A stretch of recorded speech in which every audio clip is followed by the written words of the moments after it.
Hello everyone, welcome back to the channel. In this video, I will show you how to create a password-protected zip file using PeaZip on Windows. First, open PeaZip on your computer.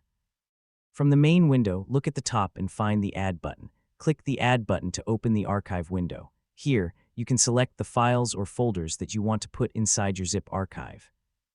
Next, choose Zip as the archive format. Now, look for the password or security option in the archive window. This option allows you to protect the archive with a password. Enter a strong password in the password field. If PeaZip provides a second password field, enter the same password again to confirm it.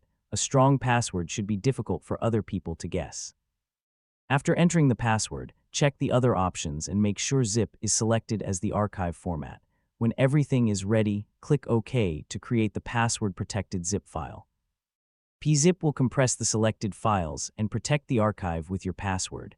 Later, when someone tries to open the protected archive, they will need to enter the correct password.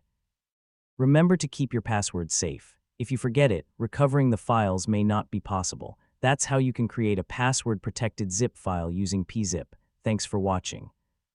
Don't forget to like, subscribe, and follow for more easy Windows tutorials.